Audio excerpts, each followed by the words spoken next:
Hi ஃப்ரெண்ட்ஸ், welcome to Mouni cine updates. Siragadikka Aasai சீரியலில் நிறைய இன்ட்ரெஸ்டிங்கான அப்டேட் இந்த வீடியோவில் பார்க்கலாங்க. இப்போ நீங்கள் பார்த்துட்டு இருக்கிறதுக்கு ஷூட்டிங் ஸ்பாட் அப்டேட் தான். நம்ம மனோஜ் அண்ட் மீனா இவங்க ரெண்டு பேரும் பார்த்தீங்கன்னா ஷூட்டிங் ஸ்பாட்டில் எடுத்துக்கிற ஒரு வீடியோ தான் ஷேரும் பண்ணியிருக்காங்க. அந்த வீடியோ வந்து நான் ஷார்ட்ஸில் ஷேர் பண்ணுறேன், செக் பண்ணி பாருங்கள். இந்த இடத்துல நம்ம மனோஜ் பார்த்தீங்கன்னா பிச்சைக்காரராக வந்து மாறிடுறாரு. நெக்ஸ்ட் வீக் ப்ரிவியூ பார்த்துருப்பீங்க, பிச்சைக்கார மாதிரி உட்காந்துருக்காங்க. அந்த இடத்துல மீனாவுமே வந்திருக்காங்க. ஸோ எனக்கு தெரிஞ்சு இப்போதைக்கு ஒரு மாட்டார் தான் நான் நினைக்கிறேன். நீங்கள் நினைக்கிறீங்கன்னு மறக்காம கமெண்ட்டில் போஸ்ட் பண்ணுங்கள். ஸோ இவரோட ஃப்ரெண்டு பார்க் மேட் இருக்கார் இல்லையா, அவர் தான் வந்து அந்த சாமி கிட்ட அழைச்சிட்டு போறாரு. அவர் தான் வந்து இந்த மாதிரி வேஷம் மாட்டிட்டுறாரு போல.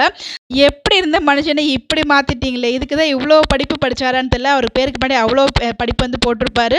கடைசியில் வந்து பிச்சை எடுத்துட்டு உட்காந்துருக்காரு. பார்க் ஃப்ரெண்டாக ஆக்ட் பண்ணிட்டு இருக்காங்க இல்லையா, ஆக்டர் சரஞ்சி, அவங்க வந்து நம்ம மனோஜ் பற்றி ஒரு அப்டேட்மே கொடுத்துருக்காங்க. ஸோ அவரை பற்றி சொல்லியே ஆகணும் அப்படின்னு சொல்லி இந்த ஒரு அப்டேட்டை கொடுத்துருக்காங்க.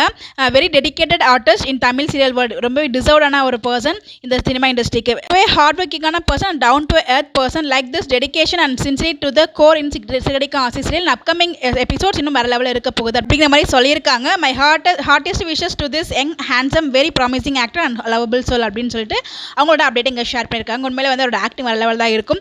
அவர் வந்து வாழ்ந்துருப்பார் தான் சொல்லும் மனோஜா. அவரோட ஆக்டிங் அவ்வளோ அழகாக இருக்கும். இன்னைக்கு எபிசோடில் முதல் முறையாக நம்ம விஜயா பார்த்தீங்கன்னா நம்ம மனோஜ் கேட்டதா இல்லை அப்படிங்கிற மாதிரி சொல்லியிருக்காங்க. ரொம்பவே நல்லா இருந்துச்சு அந்த எபிசோட் பார்க்கும்போது. ஸோ இந்த இடத்துல அவங்க அப்பாவுமே சொல்லியிருப்பாங்க, இது முன்னாடியே இது மாதிரி பண்ணியிருந்தீங்கன்னா நல்லபடியாக வளர்ந்துருப்பான் அப்படிங்கிற மாதிரி அவங்க சொல்லியிருப்பாங்க. அது மட்டும் இல்லை, நம்ம முத்தோட ஆக்டிங் இன்னும் வேற லெவலில் இருந்துச்சு. ஸ்ருதிக்கிட்ட பேசின வாடா இருக்கட்டும், ஸ்ருதிக்காக அவர் அடிச்சார் இல்லையா, அது எல்லாமே ரொம்ப ரொம்ப நல்லா இருந்துச்சு. இன்னைக்கு எபிசோட் ஓரளவு ரொம்ப சூப்பராக இருந்துச்சு. எல்லாம் என்ஜாய் பண்ணி பார்த்தீங்கன்னு சொல்லி மறக்காம கமெண்ட்டில் போஸ்ட் பண்ணுங்க. அப்கமிங் வீக் வேற லெவலில் இருக்க போகுது. அதுவும் நம்ம மனோஜோட ஒரு ஃபன்னியாக இருக்க போகுது. ஸோ பார்க்கலாம் என்ன நடக்குது அப்படின்னு சொல்லி உங்களுடைய கருத்துக்களை மறக்காம கமெண்ட்டில் போஸ்ட் பண்ணுங்க. Bye bye.